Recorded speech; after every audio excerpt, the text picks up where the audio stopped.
All right, Global Studies Visual Art. We're here today to take a look at how your paper construction mask is going to be applied as a sample, looking like it's actually a gigantic scale that could fit on a model.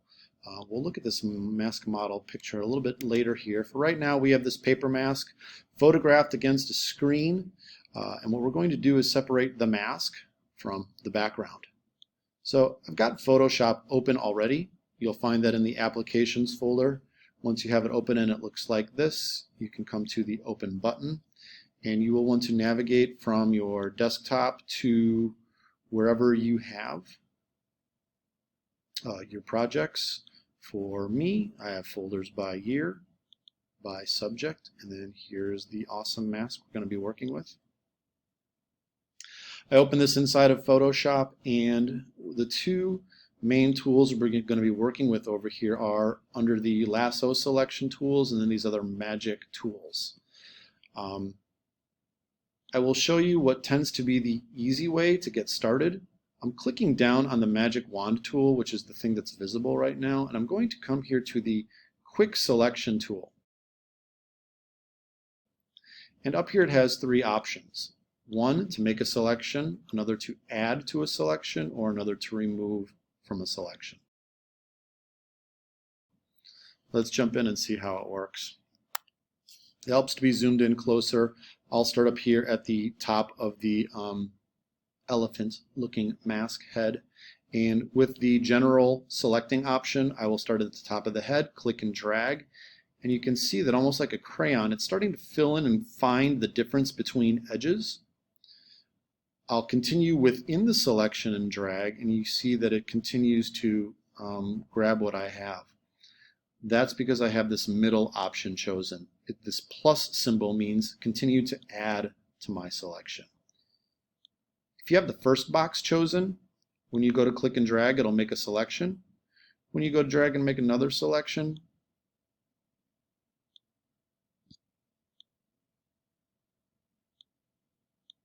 first one goes away. But intuitively, if you notice, it looks and goes, oh, I think you want more, which is great because I do have more. So I'm going to click and try to go from the top down, selecting the elephant and ears right now. We've got a little bit of a bump out here we don't like. Let's leave it alone for now. Come down the other side, do the same. Coming down the trunk and the tail. Now, this just made a gigantic selection. I can tell by the dotted line over here, so I'm going to undo, and I'm going to try to work some other areas and see what I can grab. Okay, and at this point I'm running into some issues that's the most I can grab. If this works for you, great. If there's fine tuning you need to do, I've got a couple more steps for you. At this point, I recommend you pause, try working with the selection tool, get as far as you can, and then if you need help, you can watch the next part.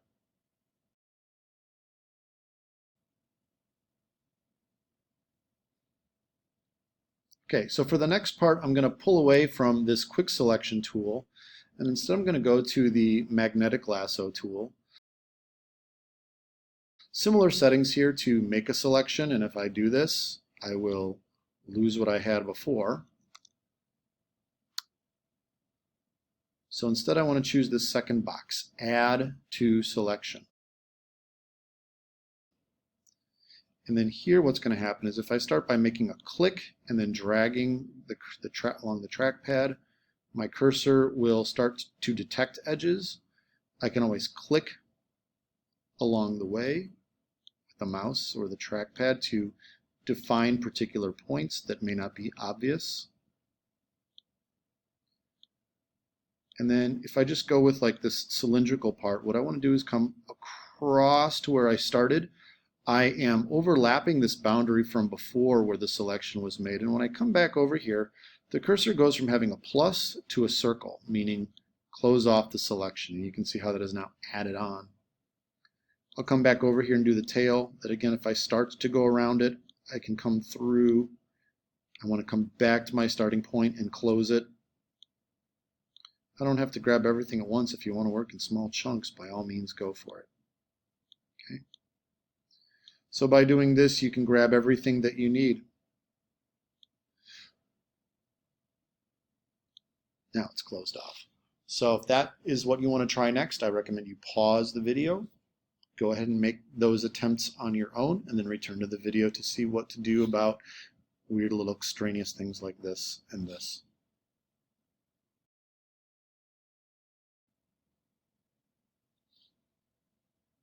Okay, so we've got some extra pieces here we want to get rid of. I'm going to move to this third option under the magnetic lasso tool and say subtract from selection. And now we're going to do the opposite. I prefer to start on the outside of the object. I'll come up to the edge of the ear and click, come down and click, and then again close out the selection. And it's removed this little component here. Now we have a much straighter edge along the ear. I'll do the same thing along here. Close it out.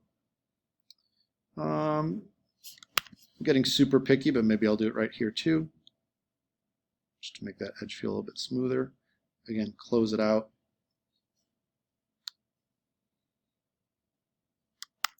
Now if you look at where those dotted lines are, I have everything for the mask that I need. At this point, what I'll do is press Command J, and if you look over here on the Layers palette, we have something new here called Layer 1. My dotted lines disappeared also.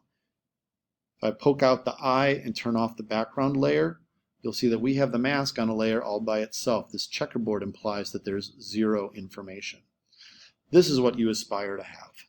So between the use of here, the quick selection tool, here, the magnetic lasso tool, the selecting, add to a selection, and subtract a selection, go ahead and separate your mask by making a selection, pressing Command J, and isolating it on a new layer.